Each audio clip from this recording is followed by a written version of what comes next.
Crystal said, coming up to Cameron and looking with bright interest at Jeff Finch. She looped her arm through Cameron's and settled in close to him. "You're the realtor, right?" "That's me," Jeff said. Crystal's laugh tinkled as she extended her hand to shake Jeff's. "I've seen your pictures and signs all over." Jeff shook her hand. "Nice to meet you." "I'm so glad you could come to our party," Crystal said. "Sorry the place is so cramped. Cameron and I have talked about adding a couple of extra rooms." Crystal had talked about it, but Cameron didn't see the need. He was ready to move on from the renovation and not start up any new project for a while. It had already taken time enough from his work schedule. Jeff looked surprised at Crystal's comment. "I think the place is great as is. It's really beautiful." Cameron agreed. "It is great." Crystal wrinkled her nose. "Too small, though." Jeff opened his mouth, then shut it. He looked at Cameron, an eyebrow lifted. "What?" Cameron wanted to say, but his head hurt, and he didn't want to get into a tiff with Crystal at their engagement party.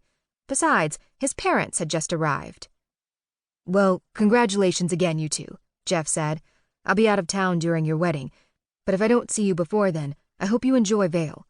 I hear it's beautiful in September." "Thanks, we will, and thanks for coming tonight," Cameron said. Jeff moved away, mixing into the crowd. Cameron's parents were making their way toward them, but were stalled by a mutual friend who greeted them. Cameron was impressed his father had come tonight. Cameron had told him this party wasn't a must-attend. It had been a last-minute thing Crystal had suddenly planned, so it was sweet of his parents to make the effort. "Honey?" Crystal said next to him. He looked down at her. "You need to stop telling people about Vail," she said. "I mean, we haven't completely decided." Cameron blinked. "What do you mean, we haven't decided? The place is booked, and we were just talking about it yesterday." Crystal smiled that smile of hers that meant she was trying to be sweet, although she completely disagreed.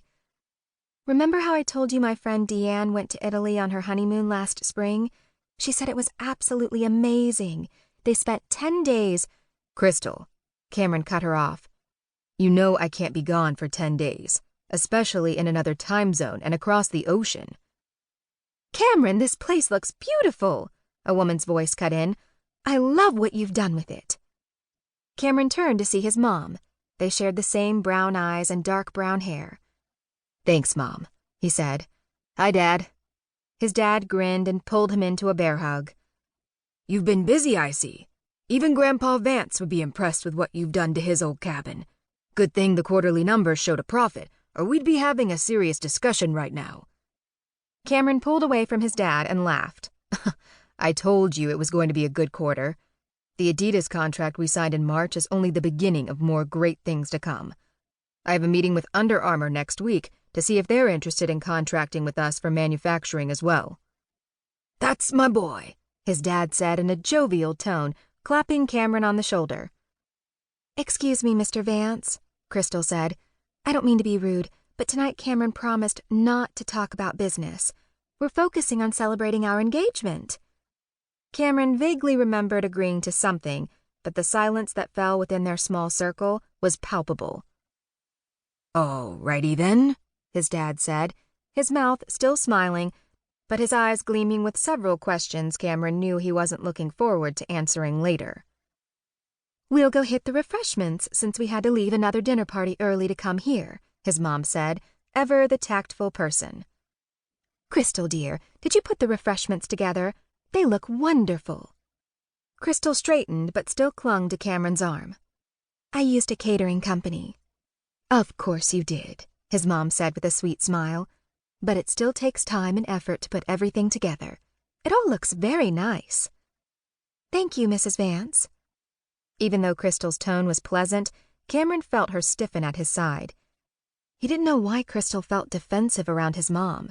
As far as he was concerned, his mom was a genuine and capable person. She sat on several boards of companies his dad owned under his parent company, Vance Enterprises. She also ran the charity division of VE and was always bringing people and opportunities together. As his parents moved away, Cameron suddenly felt stifled in this crowded room.